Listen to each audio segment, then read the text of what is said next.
Ito nga siya, Lodi. Ayan. Bali, nung nakuha ito, Lodi, ating kaibigan, bagong-bago siya ito. Nung nakuha niya, bali, siyempre, niload niya sa 12 volts. O, yung output ay 220. Niload niya siya ng malaki dito. Ayan. Mataas yung sinaksak niya ata dito. Tapos, nag-fault na lang siya. Nakailaw na lang.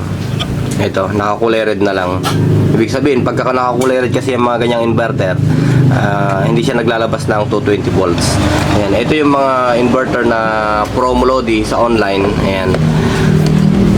Worth 700, mga ganyan. Pero maasahan na rin to. Kaya nga lang, hindi na siya kagaya dati ng mga kahit maliit yung box ay compress yung pyesa niya sa loob. Ito, kakunti na lang ata yung pyesa niya sa loob. Pero hindi ko pa ito nabubuksan, Lodi. Ang ginawa ko lang, bali nung binaha, buksan ko na lang, Lodi, nung binaha siya, pinatuyo ko, tapos ulit inugasan. Siyempre, sa pagkakaba, maraming naisama na lupa-lupa sa loob. Bali ito, Lodi, hindi ko pa siya nagagawa nung nabaha, inulit ko lang na ibinabad ulit, tsaka ako nilinis-linis, pero hindi ko binuksan, tsaka ako lang pinatuyo sa init. Tapos nung gagawin ko na sana, trinay ko muna na ilagay sa 12 volts para ma-check, tapos biglang umandar. Hindi ko masyadong nalinis kasi nga hindi ko naman siya brinas nung ibinabad ko sa tubig. Basta buo lang siya na ganyan, kinalug-kalug ko lang para matanggal lang yung ibang lupa na naisama sa pagkakabaha niya. Ayan. Ayan siya. Pero nung ayusin ko na siya, gagawin ko, sana, bigla namang umandar. Kaya, ayun. Hindi ko alam kung paano nangyari yun, Lodi. Pero ganun pa man, umandar na siya. Ganun ba yun? Hindi ko alam yung explanation ng Lodi, kasi hindi ko naman siya ginawa. Hindi naman ako nagpalit ng pyesa. Basta nilinis ko lang. Sana nga all ganun.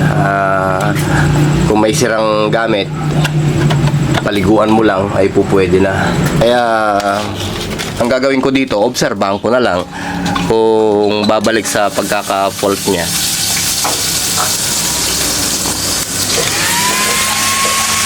Ayun siya, nakakulay green na siya. Tapos pagka niludan mo siya ng ventilador, yun o. Under yung load niya.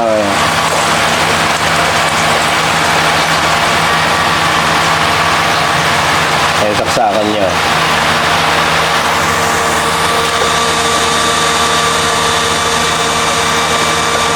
Under na siya.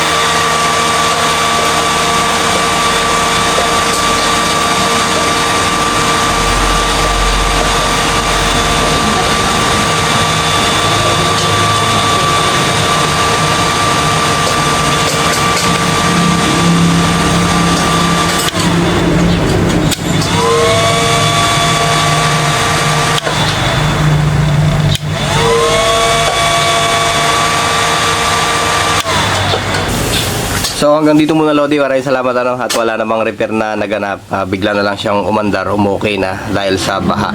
Okay? Thank you, magandang buhay.